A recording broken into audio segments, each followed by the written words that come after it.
வணக்க மக்களே, சட்டமன்றம் கிடைக்கப்பட்ட மிக முக்கிய தகவல் ஒன்று வெளியாகி இருக்கிறதா.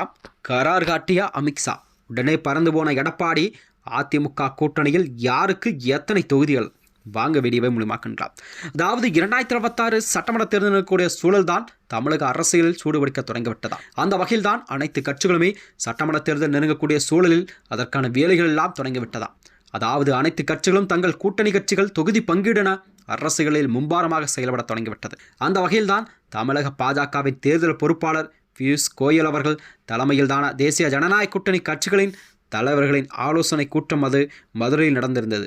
இந்த நிலையில்தான் இன்று டெல்லிக்கு அவசரமாக சென்றுள்ளார் அதிமுகவின் பொதுச்செயலாளர் எடப்பாடி பழனிசாமி. அதாவது டெல்லியில் மத்திய அமைச்சர் அமித்ஷாவை சந்திக்கிறார்.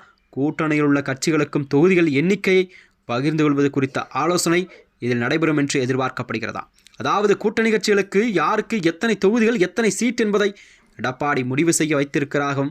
அதன் அடிப்படையில் தான் இந்த பேச்சுவார்த்தை இருக்கும் என்கிறார்கள் அதிமுகவின் மூத்த தலைவர்கள். அது மட்டுமின்றி அதிமுக பாஜக கூட்டணியில் யாருக்கு எத்தனை சீட் என்பதை கண்டிப்பாக அவர்களிடம் விசாரித்த போது பாஜகவுக்கு கண்டிப்பாக 2026 சட்டமன்ற தேர்தலில் அதிமுக கூட்டணியில் 25 சீட்டும், பாமக அன்புமணிக்கு 18+1 என்ற அடிப்படையில் கூட்டணிக்கு வந்தால் அவரது தரப்புக்கு 5 சீட்டும், தினகரனுக்கு 7 சீட், GK வாசனுக்கு 3 என மொத்தம் 53 இடங்களை ஒதுக்கீடு செய்ய முடிவெடுத்ததாகவும் எடப்பாடி அதற்கான பேச்சுவார்த்தை தொடங்குவார். இதில் மிக அழுத்தம் தரப்பட்டால் ஒரு சில சீட்டுகள் எல்லாம் கட்சிகளுக்கும் கூடும்.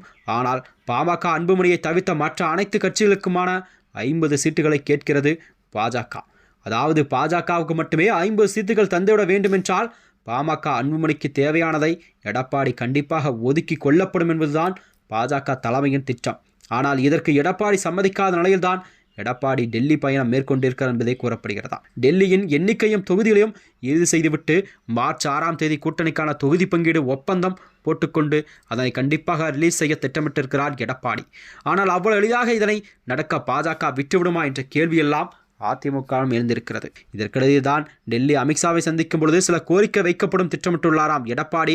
குறிப்பாக தேர்தல் தேதி அறிவிக்கப்படும் தமிழக அரசின் ஒட்டுமொத்த நிர்வாகமும் தேர்தல் ஆணையத்தின் கட்டுப்பாட்டிற்குள் சென்று விடுமா. 2026ஆம் ஆண்டு நடைபெறும் இந்த சட்டமன்ற தேர்தல் நிகழும் சூழல் மாநிலங்கள் நிர்வாக கட்டமைப்பில் ஒரு பெரும் மாற்றத்தை தமிழக அரசில் மேற்கொண்டு வருகிறதா. இந்த வகையில்தான் அதாவது மற்றும் 2026 சட்டமன்ற தேர்தலில் பாஜக கேட்கும் தொகுதிகளை எடப்பாடி கொடுப்பாரா என்ற மனநிலையில்தான் கட்சியின் அதாவது குழப்பங்கள் எல்லாம் நீடித்து கொண்டிருக்கிறதாம்.